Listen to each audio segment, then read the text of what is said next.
and how we behave. 인간 행동 왜, 그리고 어떻게. 각 명의입니다.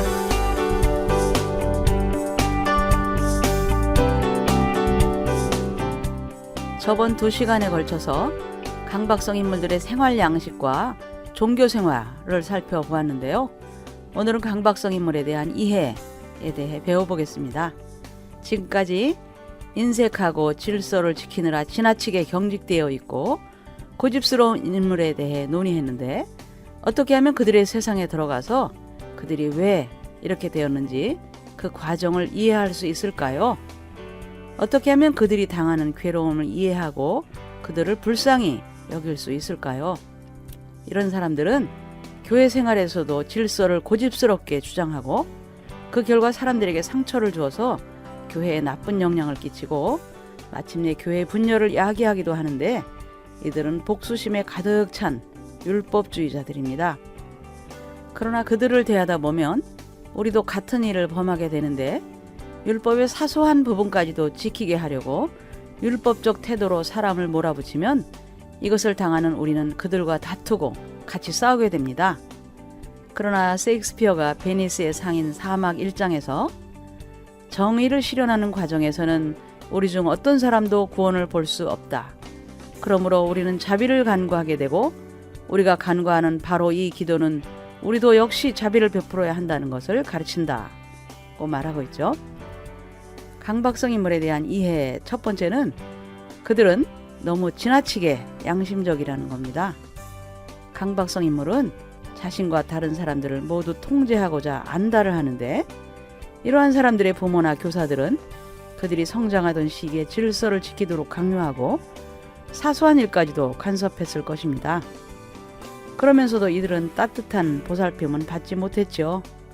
자신을 절제하지 못하는 아이들은 부모에게 분노와 질책을 받으면서 자제하는 법을 배웠을 것이고, 아이가 자라서 학교에 가게 되었을 때 선생님은 그런 아이에 대해 좋은 아이라고 평가하게 되었죠. 그러나 그들은 마음속으로 위협을 느껴서 다른 아이들과 동일하게 행동한 것뿐입니다. 어느 교회 예배에 참석했을 때 오우츠 박사는 이러한 아이의 아버지를 만났는데, 그는 농부였습니다. 그에게는 7살 난 딸이 있었는데 그는 그 아이를 따뜻하게 보살피는 듯 했습니다. 그 아이의 어머니가 딸을 어떻게 대하는지는 모르는데, 그러나 그는 그 아이에 대해 염려하는 듯 했습니다. 이 아이에게 무슨 문제가 있습니까? 라고 묻자 그는 이 아이는 너무 지나치게 양심적입니다. 라고 말하면서 자초지종을 얘기했습니다. 그 아이는 학교에 가는 것을 두려워하고 있었는데, 언젠가 학교에 갔을 때 그 아이는 앞에 나가서 칠판에 낙서를 하면서 놀았습니다. 이것은 그 아이에게 자주 있는 일이었는데, 그러다가 아무 생각도 없이 분필을 주머니에 넣고 이것을 잊어버린 채 집으로 돌아왔습니다. 집에서 주머니에 분필이 그대로 있는 것을 알고서 그 아이는 굉장한 잘못이나 저지른 것처럼 두려워했습니다. 선생님께서 자기가 도둑질을 했다고 책망하고 벌을 줄까봐 학교에 가는 것을 무서워했습니다. 그 아버지는 이것은 너무 지나치게 양심적이라고 생각하지 않으십니까? 라고 했습니다. 오우츠 박사는 그의 말에 전적으로 동의했고, 그에게 가정문제 상담소를 소개하고서 부모가 아이를 데리고 함께 가볼 것을 권했습니다. 물론 그 아이가 부모나 상담자를 두려워하지 않도록 아이를 잘 다독거리라고 말해주었죠. 강박성 인물의 두 번째 종교적 특징은 종교는 무엇을 금지하는 엄격한 가르침이라고 간주한다는 겁니다. 종교적 가르침을 자칫 잘못 이해하면 사람들에게 무엇을 하지 못하게 금하는 것으로 오해하기가 쉬운데, 간혹 아이들을 가르치면서 배운 대로 순종하지 않으면 예수님이 사랑하지 않으십니다. 라고 가르치죠. 그러나 그들이 순종하며 배운 대로 행할 때에 예수께서 그들을 사랑하시고 자랑스러워한다는 말은 잘 해주지 않습니다. 이렇게만 해주어도 최소한 절반의 자비는 베푸는 것인데도 이렇게 칭찬하는 말에는 인색합니다. 해야 할 일을 해도 그들은 긍정적인 말은 듣지 못하고, 선한 일을 해도 칭찬을 듣지 못하는 거죠. 예수의 사랑에 조건을 붙이는 것은 신학적으로 사람들에게 상처를 입히는 것인데, 이것은 아이에게 조심하지 않으면 하나님이 너를 잡아가실 거야 라고 위협하는 것과 같죠. 우리는 무의식 중에 아이들에게 하나님을 인색한 하나님, 무서운 하나님, 벌을 주는 하나님으로 가르치는 것이죠. 그들의 세 번째 특징은 종교의식과 부모의 과잉 단속입니다. 조직화된 종교나 성장 단계 어린이들은 의식을 좋아하는데, 어린이는 누가 무엇을 떨어뜨리면 이것을 잡는 아주 단순한 놀이에도 일단 흥미를 붙이게 되면 그것을 계속 하고 싶어 하죠.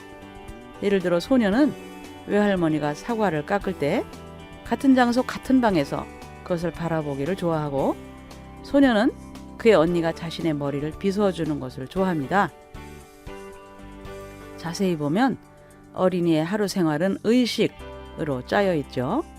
아침에 일어나면 부모가 세수를 시켜주고 먹여주고 여러 가지 행동을 하도록 하는데, 이 과정에서 부모와 자식 사이의 관계가 형성되는 것이죠. 에릭슨은 의식이란 공인된 종교적 형식이며, 이것을 통해 서로 공동체임을 확인하게 되고 경이로움과 정결케 되는 것을 체험한다고 했습니다. 그러나 강박성 인물은 종교의식에 참여하면서도 공동체에 속한 자들로서 서로가 서로에게 귀중한 존재라는 것을 깨닫지 못하고, 종교의식을 통해 다른 사람들은 평안과 기쁨을 누리지만 강박성 인물들은 이런 것을 느끼지 못하는데, 이것이 그들의 비극인 것이죠. 강박성 인물들은 어떤 종교의식, 즉 고해성사나 목회자와 상담을 하는 것, 복음주의 교회에서 자신의 믿음을 공개적으로 고백하는 것, 세례 또는 교회의 모든 예배에 참석하는 것 등을 반복해서 행합니다.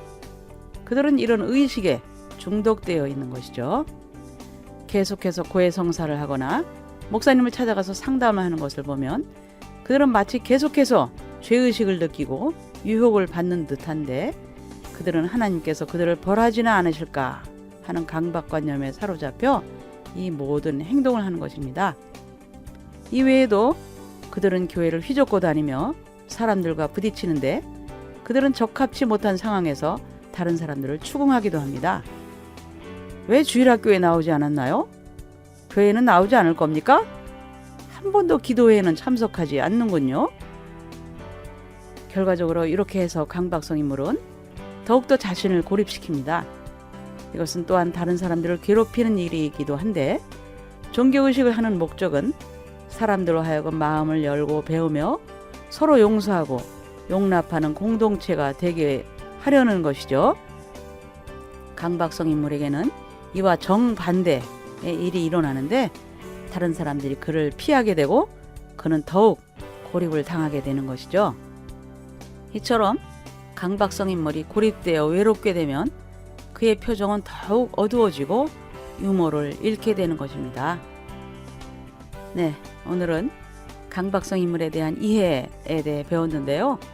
다음 시간에는 강박성 인물에 대한 성경의 가르침은 무엇일까를 생각해 보겠습니다.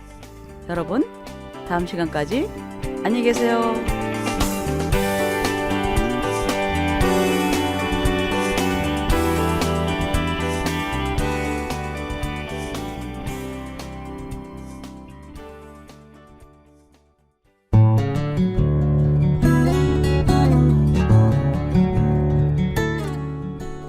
온 땅에 퍼지는 하늘의 향기 KCN.